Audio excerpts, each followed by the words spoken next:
Okay, Shingo is muted, so maybe it was answered in the chat. Shingo, about the Ah, unconscious behaviors when you have your cell phone. yeah. The answer is that just working, even though just working, we need to keep our balance or body structure or posture, such kind of posture control, so walking control, and also even we see the main focus is smartphone, but our surround sight is also working. Something happens, we can focus on that, but that is not consciously observed, or such kind of process is parallelly working in that process. Okay, great. So I don't see other questions in the chat. So yeah, let me maybe, I'll start with one question. I have one question for Kerstin. Um, Kerstin, this concept of structural coupling. So I've been reading this Embodied Mind many years ago, and I'm kind of familiar with it a little bit. Why do you bring it up? Like, what does it add in practical terms beyond the other concepts like embodiment that we already have? Why structural coupling? Well, I mean, to me, it is very interesting because it emphasizes that you need to think about the interactions of the system and the environment. So rather than saying, okay, let's have a robot, let's put as many sensors as we can on it, because clearly that will make it more intelligent, more interactive. I prefer to think about it really from the bottom up. So what would be a very minimal interaction of that system, and then slowly, incrementally, then to build up and to investigate what would these additional sensors actually add. Because as we all know, putting more sensors or more actuators, more degrees of freedom on a robot is expensive. It takes a lot of time. You need people who can program all of that, who can do the sensor processing. So, I mean, for me, the main thought was really this more bottom-up development of the system. I hope this answered your question. Definitely, thank you. Okay, other panelists? I would like to, yeah, I really agree with Christine, and I think this is the thing that we should try to think about. One of the big problem of machine learning, as we all know, that it takes times, right? So when you feed so many inputs, you need huge networks, and there's so many parameters that you need to optimize. And one thing we found out is that how we can minimize the input information, reduce the network size, and then learning time will be faster. And according to this, if we look at the success like PPO reinforcement learning, so you need to optimize like 10,000 or even more than 10,000 parameters, and that take times. And taking up from Castine, I think the bottom-up approach where we know that the first question I think we try to address is that, is it possible to run the system without any feedback? Okay, the simple open loop control will be the best.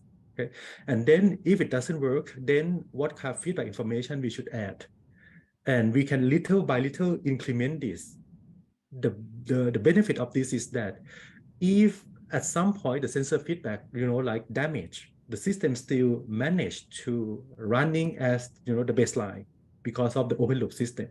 And I think that's structural coupling is a kind of a thing that could add to the robustness to the system. That what we addressed and what we found out when we did the hexapod experiments. Yeah. Okay. Can I add something? Yeah, for me, I don't know if we should go to the bottom-up too much approach. In fact, if we use a lot of modalities, they are all correlated.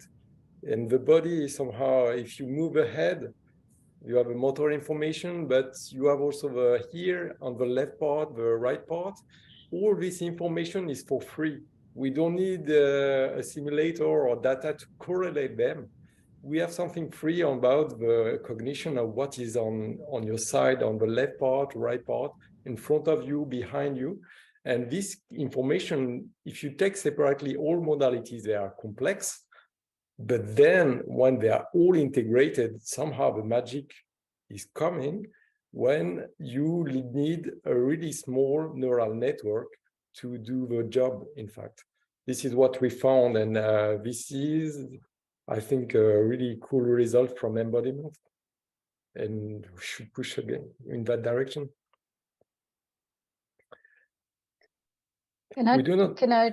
Yeah, sorry. No, I will.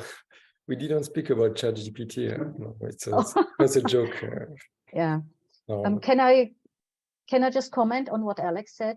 I mean, for human beings, of course, dealing with these multiple modalities on a split-second basis, you know, this is easy. But our bodies, not only as human beings, but as mammals, as vertebrates, you know, they have evolved over millions of years. And our body, when we grow up, from a fertilized egg to an embryo to a baby, toddler, child, adult, you know, our body reflects all of this development. So with robots, the problem is they don't develop. What is the robot embryo that then has these experiences and then eventually would end up, as you said, Alex, easily using all of this multimodal information? I mean, building robots is not my main job, but sometimes, you know, sometimes I have very talented students who are interested in that. And this is just when I realized that we need to do it bottom up, because we cannot rely on the system, you know, being balanced through both individual development as well as natural evolution. You know, we are the designers of these systems, but yeah. Yeah, completely agree. Yeah, I think the interesting point here would be that I see, you know, like pros and cons on these two coins, right?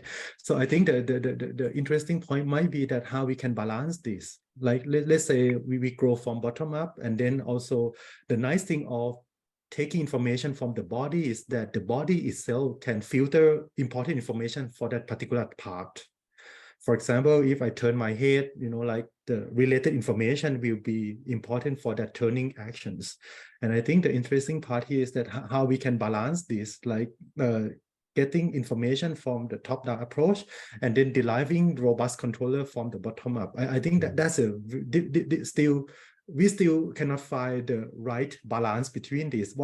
It would be nice to come up with the process, try to find a good contribution on both ends. Yeah.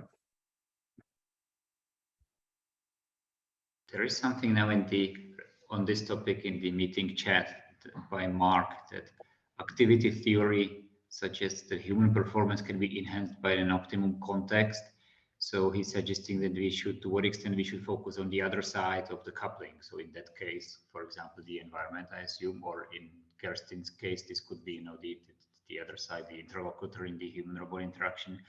So yeah, I guess that's a good point, right? We tend to focus a lot always on the robot and its embodiment, and not fully exploiting that the other side of the coupling can also, you know, be sometime, you know, like directly exploited or designed or changed, I guess.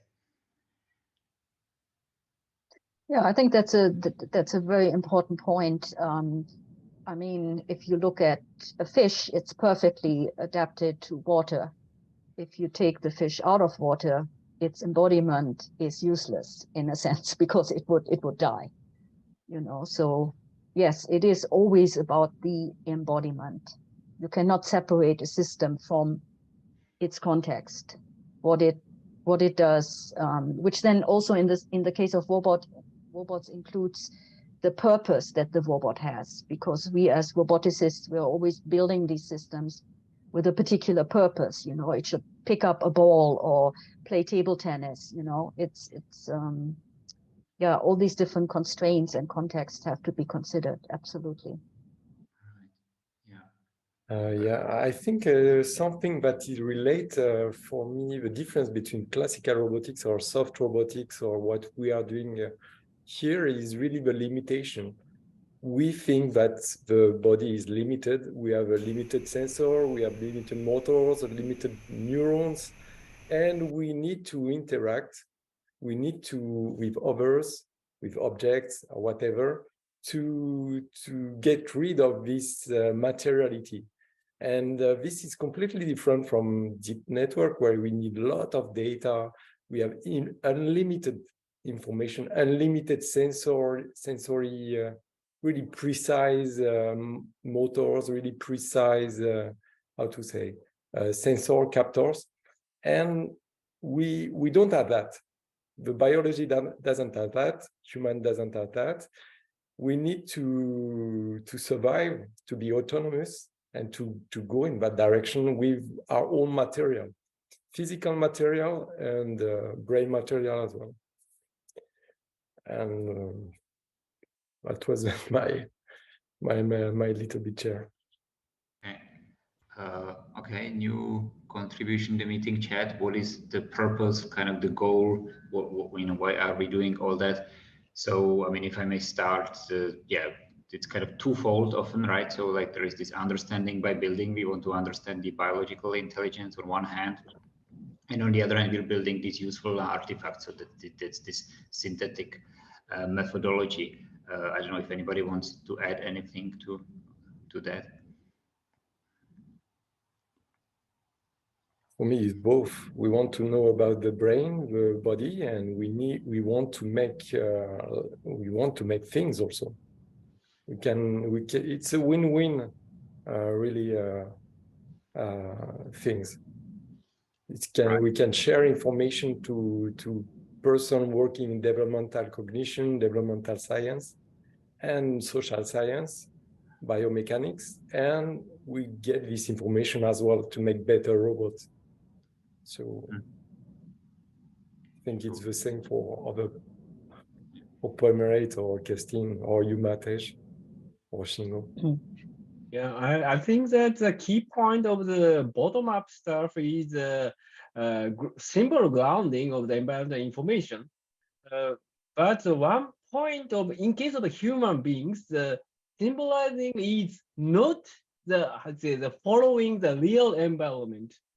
We symbolize the environment information, what I want to know in some sense. So symbolization is exactly following the in past experience. What we need is very important to in some sense symbolize. So I say that in top-down stuff is actually not true. Many cases we wrong, but the bottom-up stuff is always make a interface between that what we want and what really exists. And actually that current AI is top-down is well done, but we can make the good interface of the real or unknown environment and what we want to do. So that is a very important development point of the robot technology, I think. Okay. Fumia is asking in the chat whether any of us wants to speak about differences between intelligence and consciousness. So I don't. Maybe Shingo wants to. Yeah. Consciousness is he's right that the consciousness is very created by experience. With experience, without experience or without knowledge, it is very difficult to create consciousness or good symbol grounding. Yeah, that's true.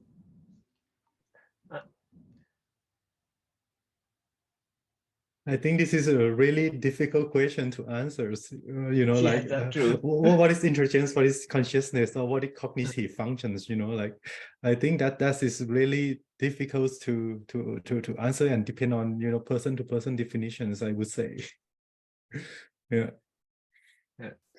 Yeah, I would agree. I mean, even definitions on what is intelligence, what is artificial intelligence, what is what is consciousness, I mean, yes. I'm not thinking about consciousness in the sense of robots, because in my view, at least, they are still so limited that I'm not particularly concerned about that. I'm more concerned about making them actually do certain things and being useful, and that's already very difficult. But that's maybe a very pragmatic point of view rather than a theoretical point of view. Very good. We have Asada Sensei. Minoru. Hello, everyone. Yeah, Hello. that's a very, very interesting question about the consciousness and engagement. But how about, the chat GPT? It's still with a symbol and language, but still it's like some sort of the agency happen. Yeah. So just we say the embodiment is in some physical embodiment, some real physical things, but somehow the chat GPT may have some sense of, how to say, some sort of agency. It seems, it appears. So what should we think about it? Yeah, so I think this is a really interesting point. I remember that once I listened the talk of Rob Pfeiffer's, I like of his point of view of like defining this. I think that might be also come back to the point of reference, like the frame of reference aspect. So if the ChatGPT, for example, is a software which is no one behind that software answer your questions, right? That could be very interesting, intelligent software. But if we turn out that the person sitting behind the screen is the ChatGPT answer your questions, like that could be another aspect. And what Rob Pfeiffer he point out is that looking at the playing chess example, I still remember that. I think that is kind of very nice elaboration of this. So if two persons play chess together, this look okay, normal people can play chess. But if you replace that person by a dog to play chess, then that could be really intelligence to some extent, right? So I think that is kind of maybe point back to the frame of reference and our background knowledge. That's at least from my view. Yeah. Yeah. Yeah, Kerstin, go ahead. Yeah, I mean, we have had quite a bit of discussions here on ChatGPT. For example, I had to completely redesign my assignments for my courses. But for me, the point is really that this is, these large language models, they have no idea about the meaning of what they create. They are just exploiting these billions of data that they are being fed, and then they give answers without actually understanding what it is. There's no mind there. There's no agency. Something funny for you to try. Ask ChatGPT who is, and then use your own name. You will be surprised what ChatGPT says on where you got your PhD, which areas you're working on. For me, for example, ChatGPT said, well, it did mention social robots, so that was good.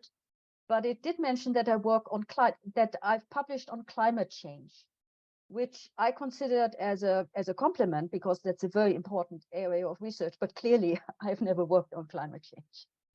So, but somewhere maybe in the data it was being fed, there was maybe someone with the same surname, and so, yeah, for me, this is all about meaning and understanding human nature, understanding what is the meaning, how are these words or sentences grounded in actual experience, and using moral and ethical judgment on how to interpret these symbols. But yes, I'm fascinated by, the other day we asked ChatGPT to write a grant proposal and on a certain topic, and what it created was really, really great.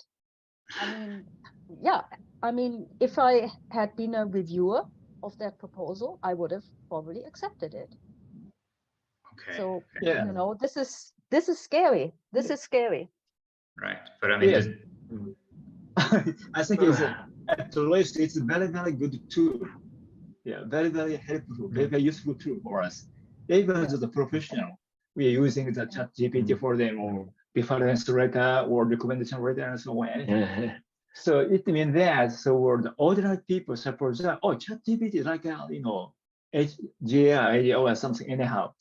So one of the issue is that, okay, so many people suppose that, oh, we don't need any more researchers on the AI. ChatGPT is everything. Actually, I have a friend in the Microsoft. It's Katsushi Deuchi. He is a very famous researcher. But in the United States, the big storm, layoff many researchers, that means some sort of or some social, how to say, pressure or impact to the ordinary people.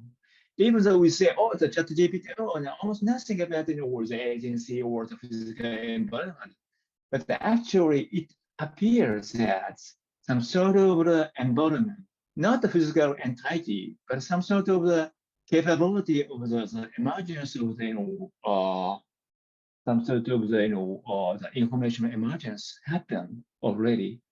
So it's very, very amazing. So we should think about, reconsider about what is the embodiment again, So therefore, of course, I believe myself, all the time. I just claim that the physical environment is the most essential entity or something anyhow. But ChatGPT is very, very strong impact to the society, and also not only the society of the ordinary people, but also the community of the researchers. So we should reconsider about what environment actually. Yeah. Of course, I have no answer. I was just, these days I'm reading on the blog of Rod Brooks. He has a new article there on what he thinks about GPT-3, 4 and ChatGPT. One thing he mentions is that with all these systems, they are powerful when there is a human in the loop, and it's the same for for ChatGPT, because otherwise it's not reliable and it's hallucinating. And the fact that, for example, it's making up, references, which is probably quite dangerous also for grant proposals. So I think that this human in the loop there is key. Minoru, why did you ask about agency? So as I understand these systems, it's all given by your prompts. So I see the agency always on my side. It's just answering my question. Why do you think it has agency?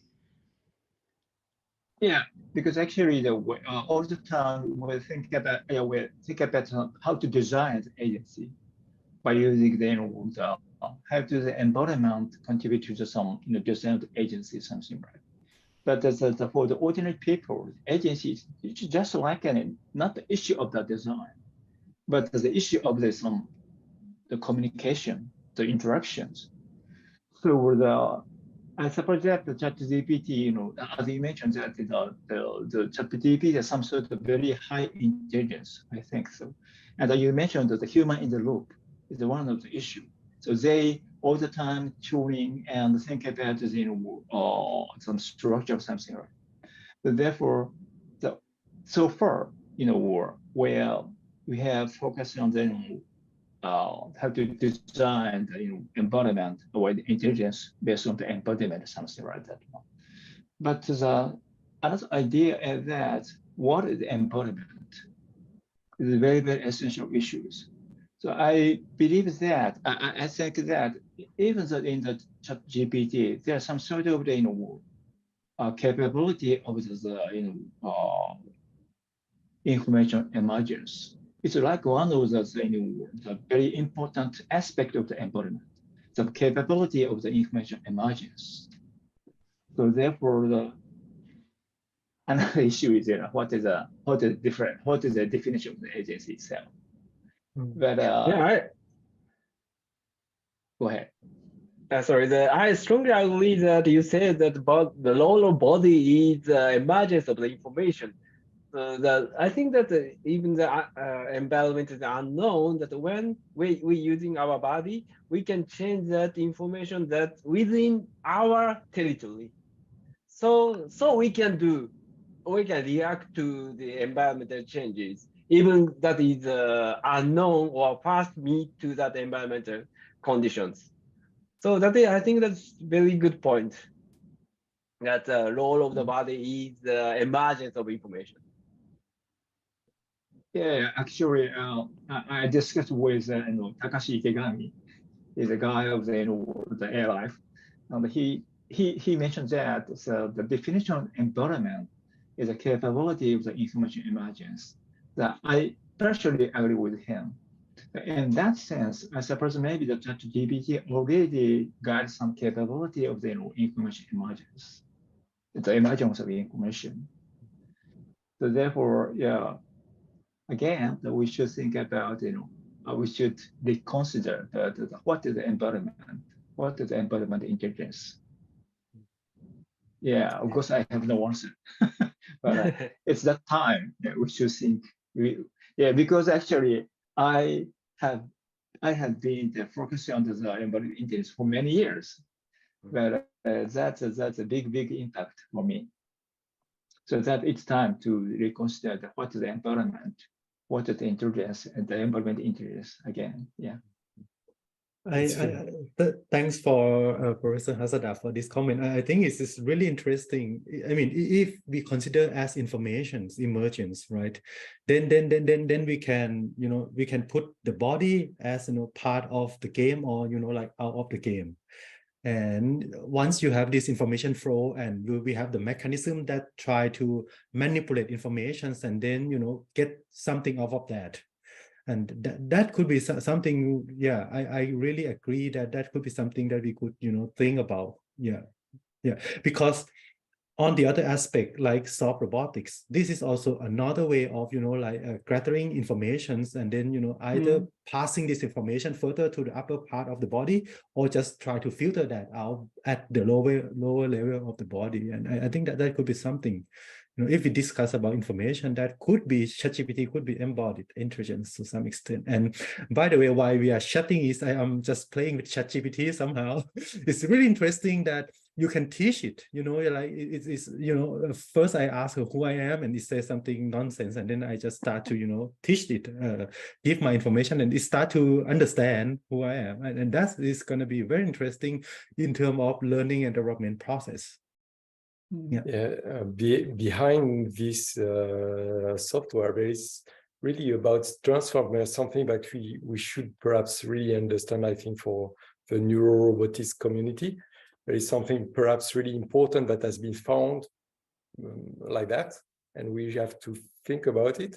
But about the body is structuring and is structuring the information. When we are acting, we generate new information, but always it's guiding the information that you have. So this kind of filtering by the body, I think is really important to have a sense of agency and self and causality. If you are the causality and maybe logic, the structure, something that is really system 2 or higher level somehow. But this kind of aspect, if it's completely not linked to a body, completely a collection of facts that are mixed in one server and fusion, making a mixing of it, maybe you cannot get a sense of self or things like that, or acting. So, but we have to reconsider, yes, our job a little bit. It's give a big challenge about, really, it's nice to have this kind of challenge also. Yeah, but still, I think we are in the good side of research. Yeah, so actually, I think a couple days ago, we in Japanese society, we Tadahiro Taniguchi was other guys, we discussed what the ChatGPT doing. So many people suppose that symbol may have some meaning, but suppose that so many big data or the huge amount of data of the symbol itself, it's not the meaning. It's some sort of the structure among them. It's like in word information, like a vision or auditory or tactile sensation. So like this one. So you suppose that the embodiment already happened in the ChatGPT. They manipulate the symbol like a data, not the meaning of the symbol itself. The symbol is just a data, and the structure layer, as you mentioned, that structuring these data. And as a result, some sort of the meaning happened, but that's a result. But at the beginning, it's just sort of the data processing. It's like us, the environment, the vision, auditory, tactile, and also the actions and so on. So that's my interpretation. Therefore, I suppose that ChatGPT, or they may have some sort of embodied intelligence. I believe. That's my interpretation. Yeah, can I maybe just very briefly? About the self, does ChatGPT have a self? I'm a big fan of Daniel Dennett's concept of the self being the center of narrative gravity, which emphasizes that we are storytellers. We are born as storytellers. We tell stories about ourselves, who we are, our history, our family, the world, other people. And this constant retelling of the story, this is our self, according to Daniel Dennett. So I like this concept very much, and I would question that a large language model can have the center. It might be a storyteller, fine, but where is the center? Where is the center of narrative gravity? Okay. Yeah, actually, I asked the ChatGPT the long sentence, 3 pages long sentence, and asked the ChatGPT to improve based on this one. That the ChatGPT got crazy, lost the context. Yeah. But it seems to me that, oh, that's like a human, some patient of the world. Not Asperger, but that's I say I know word the